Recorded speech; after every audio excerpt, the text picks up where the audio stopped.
Our ambition is to actually have a free trade agreement with the US, which is zero tariffs on both sides. And I think that would be good for both economies. I still believe the farm laws were generally speaking good for the farming sector. But obviously, we had to backtrack because there were some losers and they were very vocal. My point that I have made is that to remain restrained at some point at this juncture is a good thing. This doesn't mean that we are not growing. We are still growing at 6.5+%. We are a civilizational nation. And the Republic of India is its modern manifestation. Southern India, I would argue, large parts of India should simply remove population control, because otherwise we will, with a little bit of a lag, end up with the Chinese or Japanese problem. Correct. If you were to meet a historical personality, or maybe one or two or three, how many ever? The people I would like to meet are those people who were there at certain turning points in Indian history. How would you envision Bharat in 2047? I'll tell you what I hope it will be.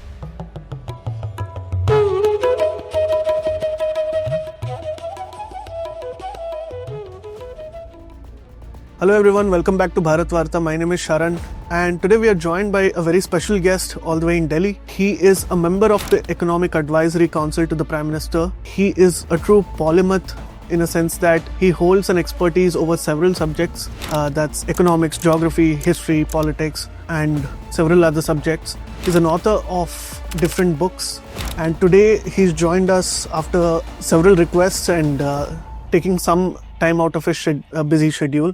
Sanjeev da, thank you so much for giving us your time. Pleasure to be here. Let me dive right in.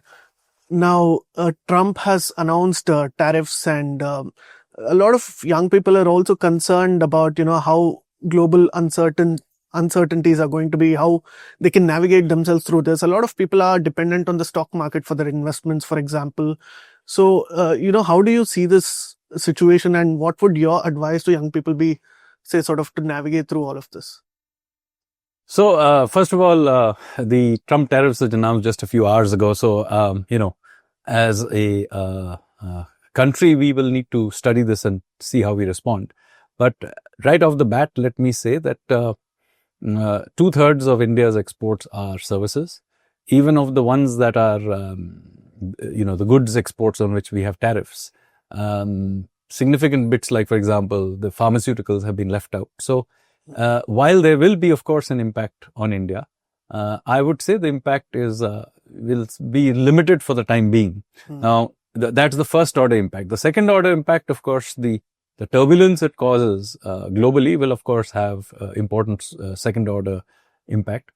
Longer term, however, our ambition is to actually have a free trade agreement with the US, which is zero tariffs on both sides. And I think that would be good for both economies. So actually, that is what we would be working towards, rather than try to wriggle room within this environment which has just emerged.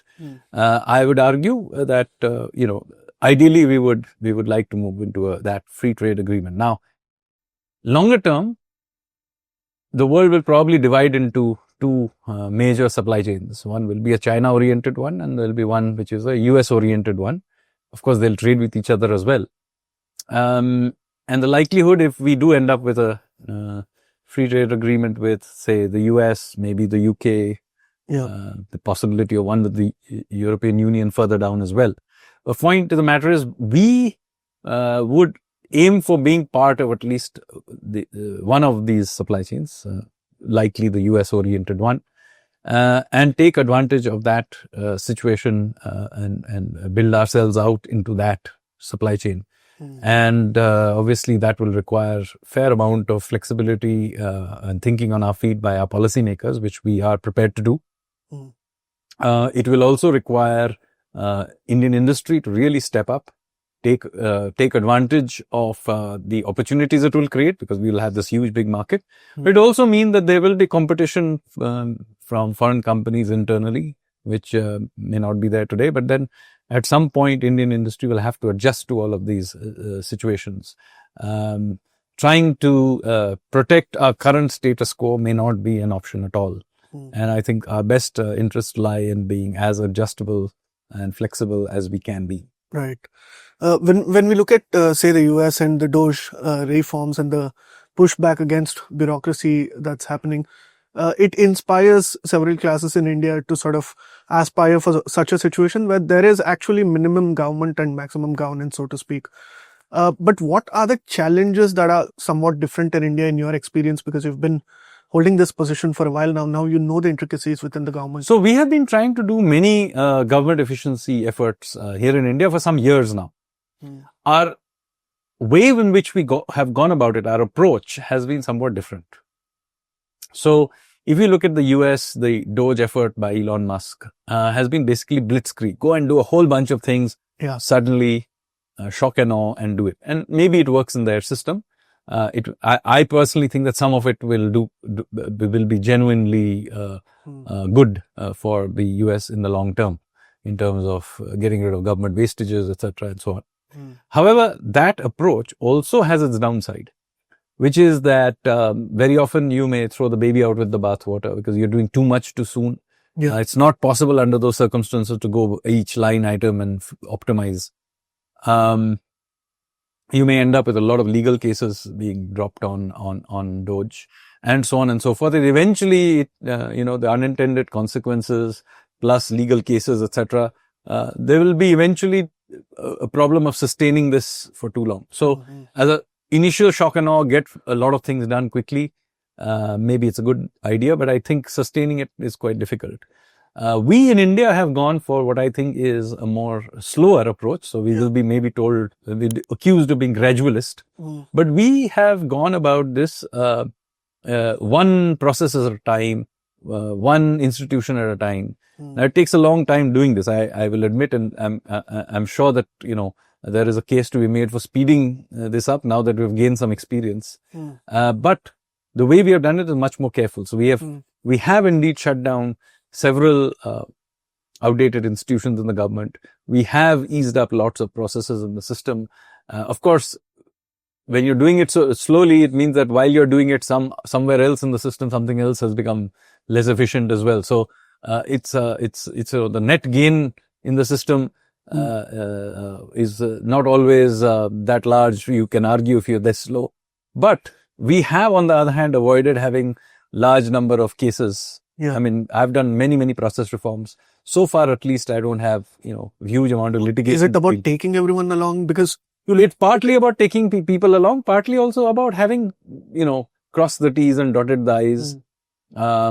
Also thought through the unintended consequences. Right. So supposing there's something there is an institution, a process, something, 80% of it is bad, 20% of it is decent. Now, in order to throw the 100% out, you will mean that you sacrifice 20%.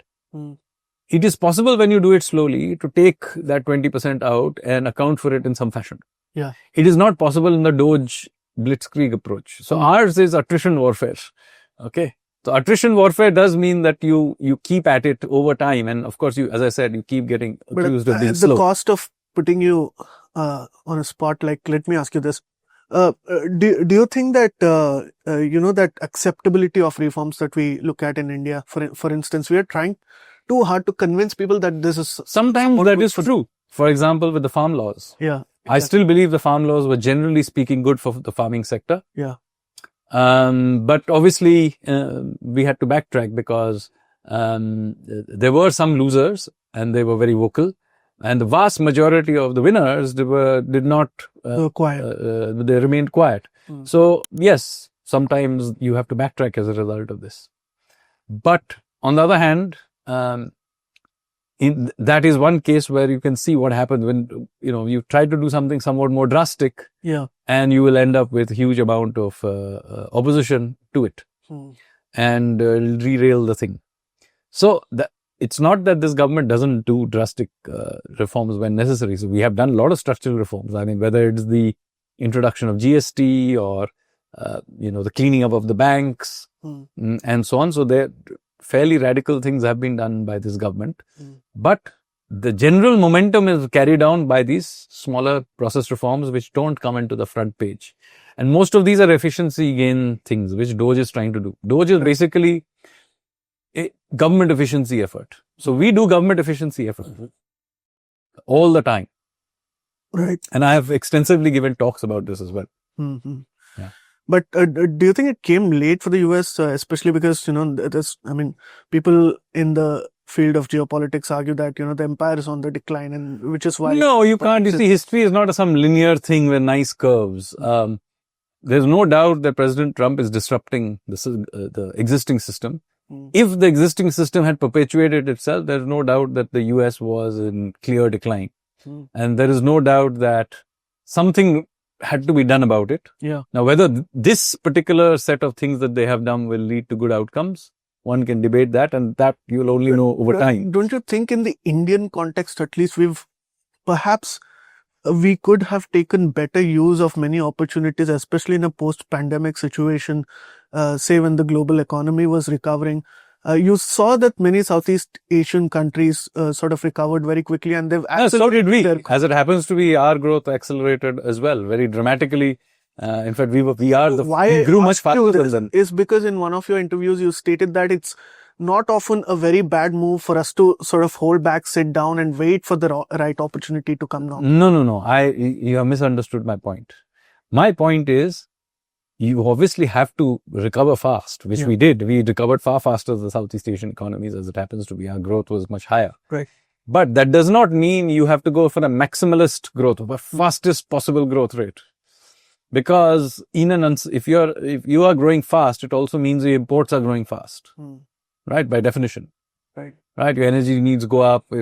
Now, in an uncertain environment, your ability to export at the same rate is the global look what is happening now. Yeah.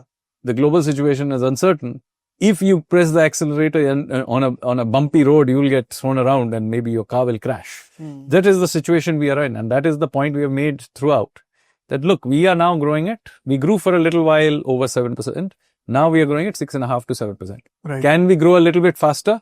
I would argue, yes, we can definitely grow much faster. In fact, grow about 8% or so.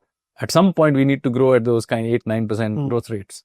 But this is not the time to attempt it because, as I said, the external environment is too uncertain to be able to export at the same rate as we would import. So my point that I have made is that to remain restrained in some point at this juncture is a good thing.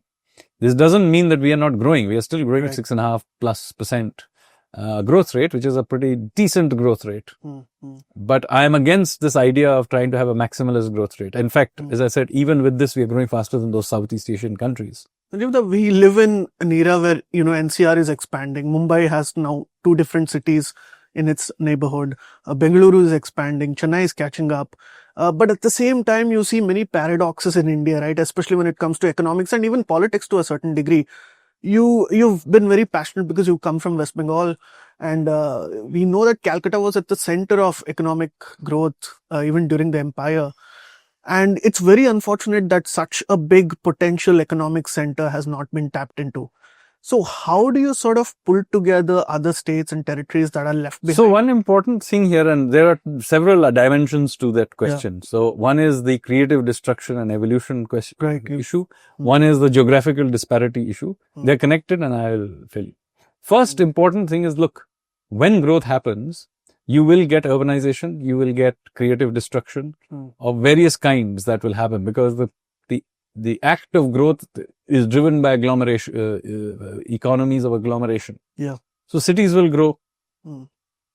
It is difficult to kind of plan this thing because exactly how this will evolve is impossible to tell. Okay. I mean, there is no way I could sit in 1990 and have planned how Gurgaon was going to evolve. Right. If I had attempted to heavily plan it, I would have ended up with something like Chandigarh, which doesn't have that kind of growth momentum. So chaotic as Gurgaon is, it generates that growth momentum. Organized as Chandigarh is, it doesn't. Right.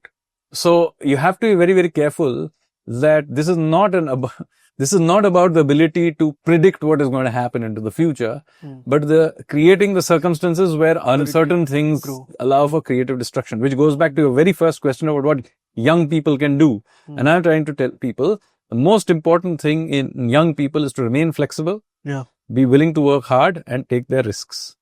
Okay. If your purpose in life is to have this grand plan about how these things are going to evolve, let me tell you, you're going to fail. The future cannot be planned. Nobody on the planet knows how it will evolve. The point is, the matter is to take some calculated guesses. Some of it, and sometimes all of it, will go wrong. The great jobs of 15 years from now are unknown. Okay. artificial intelligence will destroy a lot of jobs. It will also create a lot of jobs. I have no idea what those future jobs are. Okay. So therefore, the people who take advantage of those future jobs are people who are basically adaptable. After all, who knew that social media influencer was going to be a job profile, or being doing this kind of podcast was actually going to be an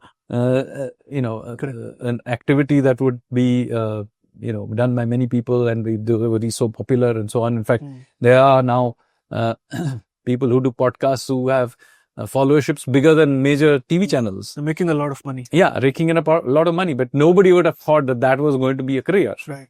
So the reason I'm telling you this is that similarly, AI will destroy some jobs, it will create new jobs. So the idea is to be able to respond to these opportunities as they come and not attempt to have some grand plan through some great wisdom and some, projection, Excel sheet projection of past trends. You would never be able to guess all of this. But tell me, I'm always, I wonder how difficult it must be for somebody like you because when you sit in Delhi, when you're thinking about how you can pull the country together, there are different mindsets involved. Like when we speak about young people, somebody from Bengaluru has a very different mindset. When I came to Delhi for the first time, it was a cultural shock for me, looking at the bureaucracy, the way politics functions here, because we're not exposed to that sort of an environment. Somebody from Bihar may be aspirational towards bureaucracy a lot more. So how do you sort of get that synchronized mindset at a national level? I don't want to synchronize it. That is the point I'm making. I want this creative destruction. Different people in different places will want to do different things. Right. My objection is to this herd thing. Mentality. Just because my objection to everybody and their friend and cousin writing the UPSC exam is that mindlessly people are doing this and wasting large parts of their life. Now, there may be people who really want to be a civil servant. That's fine. I have no problem with that. That person should do it. But mindlessly people who have no other plan in life except to do this. That is what I'm objecting to. By the same token, I object to people having the same mindless sort of pursuit in other areas too. Right. That doesn't mean I want everybody to be a professor. I don't want everybody to be a cricket star. It's not possible. Correct. Right. So what I'm trying to say is that the world will evolve. You will have to be flexible in it. And there are many ways to succeed. There is no one template. So the avenues are going to keep changing. Right. And so that goes again back to your first question. What about people who are investing in markets? Well, if you cannot take risks, don't invest in markets. Fantastic. Say on a lighter note, say if you were to meet a historical personality, or maybe one or two or three, how many ever, what do you think would be what would that conversation be about, and how do you think they would envision India's future? So I think the people I would like to meet are those people who were there at certain turning points in Indian history. Because we are at a turning point in Indian history, so it would be very nice to hear how they thought about certain things, particularly ones that were successful. So for example, I would love to meet Chanakya.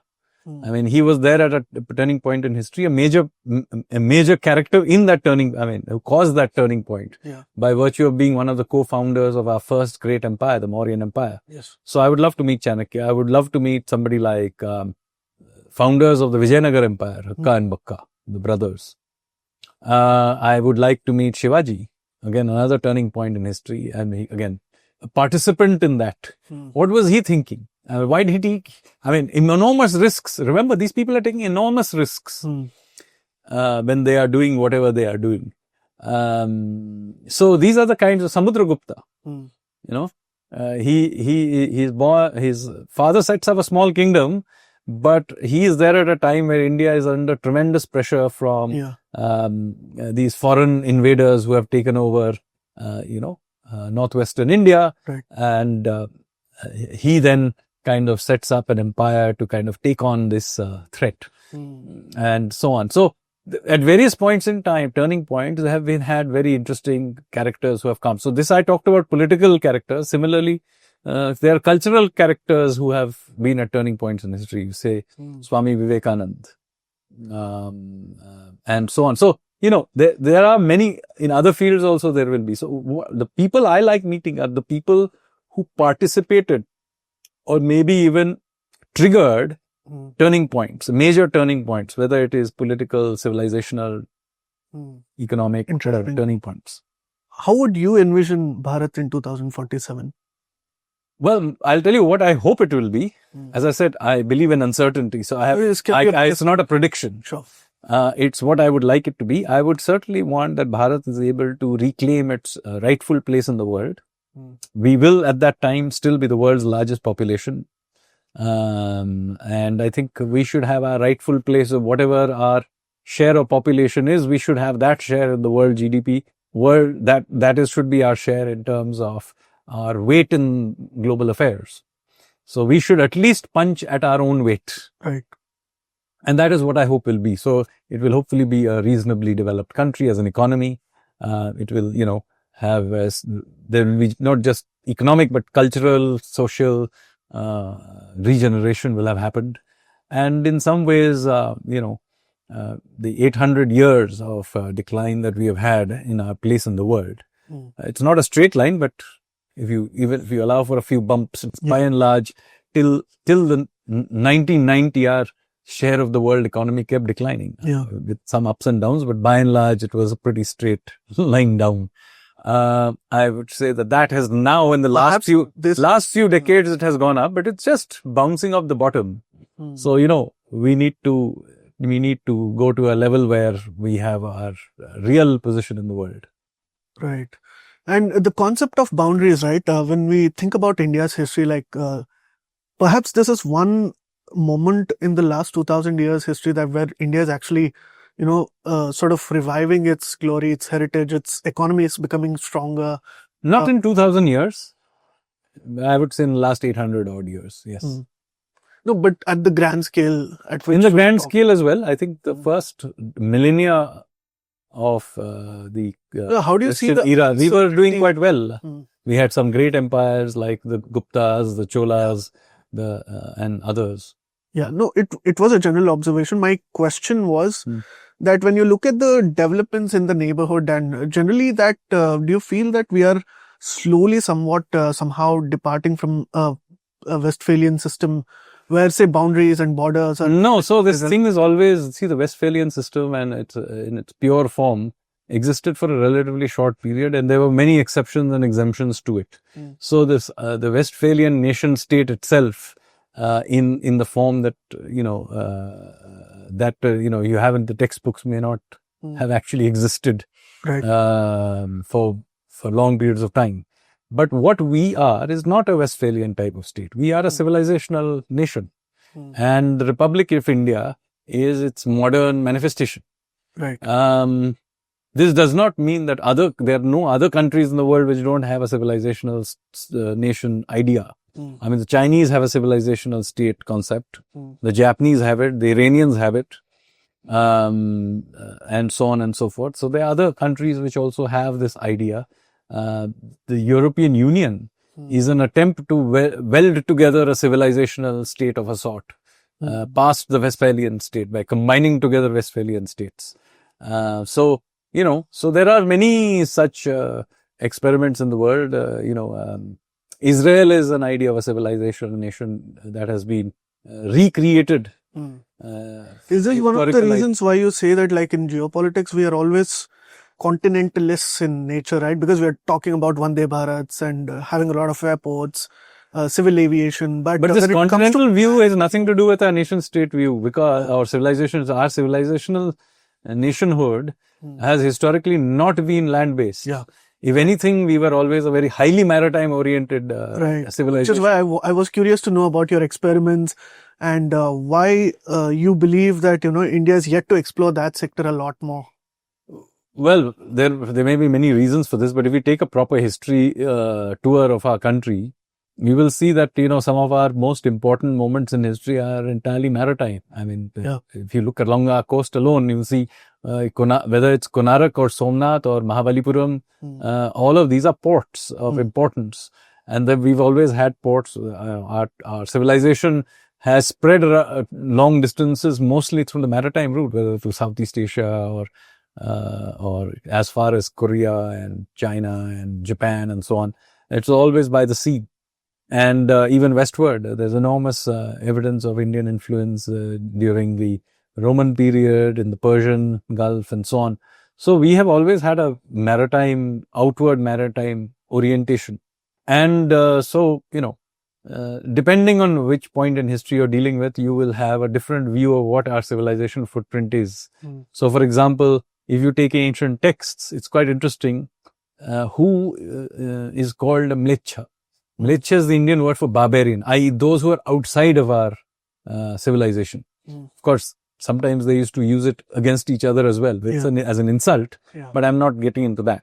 But it's quite clear that the people of Southeast Asia were not called mlechas. They're inside the civilizational boundary. They're the Naga people. The bird Naga, or the snake people, or the serpent people, is the Indian term for people of Southeast Asia. And by the way, that term also is used by the people in that region as well. So if you look at Cambodia, you know what is their national symbol? It's a 7-headed cobra. So like similarly, Nagapatnam, the port of the Nagas, right? Because Nagapatnam was trading with Southeast Asia. So it is quite clear that the Nagas are never called mlechas. The Yavanas are mlechas. The Greeks are mlechas. The Parasas are mlechas. The Bahalikas can be mlechas. Even the Tibetans, who are at the edges of our thing, Kiratas, they sometimes called mlechas, sometimes considered within our civilizational boundary. Interesting. But the Nagas are always within civilizational boundaries, suggesting that from a very early period, they were considered part of the civilization. So this footprint has gone, the footprint of our civilization has waxed and waned. Today, it is by and large in India and maybe a little bit like Nepal and so on. But basically, our civilizational footprint is now the Republic of India. There's also a lot of comments going on, especially because, there's a slightly political question, you may choose to ignore it. Saying that, especially with the whole North-South divide going on, and we have internal issues where it concerns with identity, and that's really unfortunate because as a nation, we should be comfortable with who we are individually, wherever we are, regardless of it. Do you think that the state reorganization, perhaps, or the delimitation exercise that perhaps may happen at some point in the future can be inspired from, say, how states were originally back in ancient? So we have to be very careful about this because at different points in time, different states look different. So which point do you do a cutoff? Why is that cutoff better than doing a cutoff 1971 population distribution or 2026 population distribution? So anything that you do will be arbitrary. Right. So the question is, what is a practical solution as things stand today? And the rules when the constitution was set up, that would be based on population distribution, and periodically this would be done. But let me point out that, even in southern India, if you did it by pure population, you would not get the sort of distribution of parliamentary seats you get today. Correct. Karnataka, for example, would have a lot more. Tamil Nadu should have a lot less. Yes. So, there would be many such redistributions that would happen. Secondly, if we should freeze it at a certain date, is it not unfair to those states that have seen population growth? And incidentally, we now live in a time where our population is stabilized and may even begin to decline. So in fact, those parts of the country that continue to have high fertility rates, in fact, are doing a favor to the country by keeping fertility rates higher. In fact, southern India, I would argue, and large parts of India should simply remove population control departments and methods, because otherwise we will, with a little bit of a lag, end up with the Chinese or Japanese problem. So I think already in urban India, our fertility rates are worryingly low. And historically, civilization has always flourished along these rivers, whether it's the Ganges or Mekong, and even in China, for instance. So the point I'm making, quite apart from that, rivers and all that, may not be the right way to think about modern civilizational clusters. But the point is that, we now need to shift away from this idea that population growth is bad. India's population growth has basically stabilized. Our population growth now is purely because we are living longer, which is a good reason to have population growth, and it's very low. Meanwhile, our birth rates are too low. So, in fact, the fact that certain parts of the country are now well below 2.1, which is the replacement rate, is really an argument for those parts of the country to do something about increasing their fertility rates, rather than criticize those parts of the country that have managed to maintain them. Last couple of questions before we wind up. In the short term, what do you think India's priorities must be, especially in terms of reforms? Say there is a hope that somehow we'll be able to reach the 10 trillion mark by 2030. But regardless of the numbers, what do you think India must prioritize at this point? So we are already a 4 trillion economy, and now we should, this is about the same size as Japan's economy. It is about $4.3 trillion, where we are also about 4.3.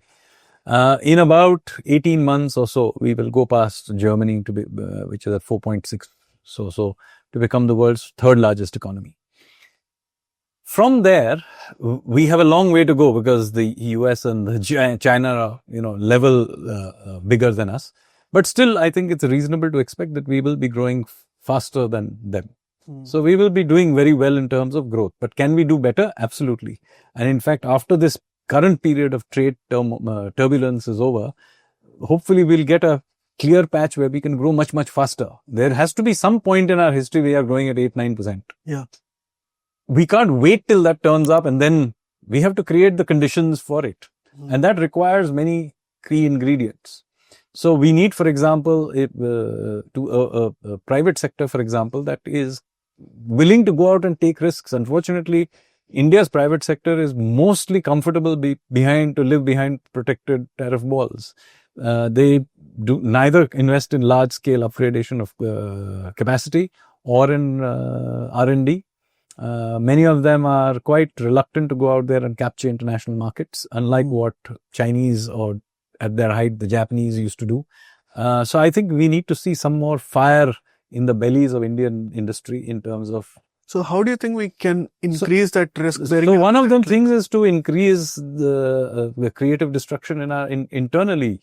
I think we need a new crop of investors, entrepreneurs, etc. That's why it's right in the beginning I said that, that the important thing here is for having much higher risk appetite in the Indian economy. We simply do not have the kind of churn you would have for a cutting edge economy. We need to be encouraged some companies every year to go bankrupt. Just like we have new startups coming up. We need to continuously refresh our business elite. We can't have, the same guys who were there 40 years ago are still turning up in all the meetings. A few can, but large part of them should churn over. We need to get completely new talent in. So all of that churning needs to happen all the time. And that requires that we as a society are comfortable with that churning. So that is one big thing that we need. And I've talked about this. Creative destruction needs to be taken much, much more seriously by policymakers and by general society at large. And that means that we need to encourage much more risk taking by young startups, for example. And till very recently, the system was biased against this. We actually had something called angel tax, which was biased against startups. So we need to create systems. So that requires smoothening of regulations, allowing much more new entry. Even when we create, national funds for science, technology, startups, etc. We must be much more willing to give it to completely new people with completely new ideas. Today we will ask, what is your, track record? In a new technology, what track record? It is a new technology. So we have to find ways of financing them, allowing them space to, and grow. A lot of those people to fail. Yeah. Because that is through which we will get that. We actually treat our entrepreneurs really horribly. Really shabbily. Yeah. And to the extent we pay attention and sort of give them space, it's always somebody who's established. Yeah. But we actually should have the opposite view. When we hear the stories of founders and of successful startups, maybe not commercially, committing suicide, it's absolutely hard. No, so we need to have that class is the class that we need to encourage. We need people with completely crazy ideas to be allowed to do those crazy ideas. That is how progress happens. Now, by its very nature, some of it will fail. Right? That's why they're crazy. Right. Unfortunately, as a society, we see these kind of risk-taking and failure as some sort of a moral failure. But as in fact, what we should see it is that this is one pathway, somebody tried it out and it didn't work out. Yeah. He's done a favor to everybody else, try another one out. This takes me back to that, there's a joke going on the internet that, Bangalore startups are more focused on ideas, innovation, but they never make money. But the ones in Gurgaon may have the normal Dhando idea, but they make a lot of money. No, that's fine. Both of them are important. I want people to make money. Yeah. I want some of those guys in Bangalore to make money. I have no problem in I want more creativity. Yeah. But, there are large Indian companies which should be doing large amount of research development and so on and creating new products, which don't. We have, restrict themselves to remaining service providers to some existing technology, which will take you part of the way, but will not take you. I mean, we have generics companies, for example, in India, in pharmaceuticals. They're no longer small companies, they're large companies. But how many molecules have they invented? We have large software companies. How many products do you use on a daily basis? Have they invented? This requires a different level of risk taking, which is not coming through. Yeah, so this is one big area that I am interested. Unfortunately, what happens is that once an industrial group or entrepreneur or whatever has created some size, there is a strong preference in India to then provide a moat to this and regulate it for it to allow it to consolidate itself.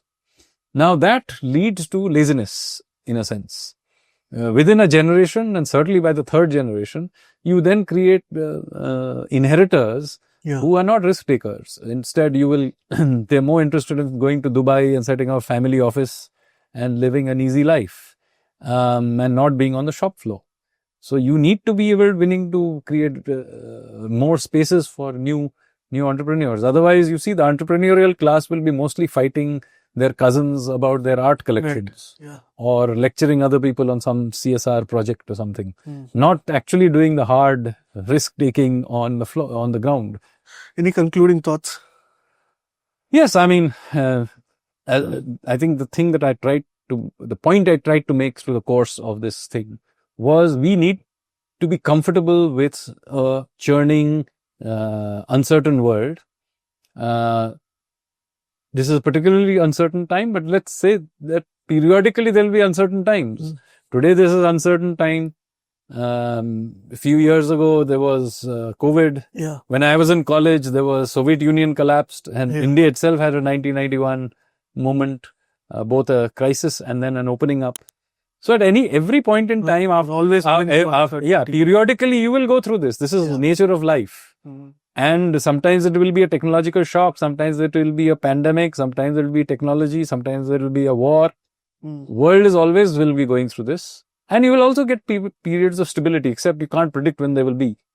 The game is to be flexible, to be prepared when those brief periods of stability come, and you can take full advantage of it. But that requires that you're continuously investing into yourself as a person, into the country as a country. So at a national level, we need to keep building our infrastructure. We need to create a culture of risk taking. We need to really clean up our legal system so that, enforcement of contracts and those kinds of things can be sped up. So we need to keep investing in the system. And so if you've invested in a good car and in learning how to drive, and at some point you will get a good flat patch where you can accelerate. Yeah. But you can't turn up at that flat patch and then try to buy a car and learn how to drive. Yeah, right. Thank you so much for this wonderful conversation, Thank you. Sanjuda. Thank you so much. Okay. Do let us know what you thought about this conversation, and please do subscribe to Bharat Varta. This is your host Sharan signing off until the next one.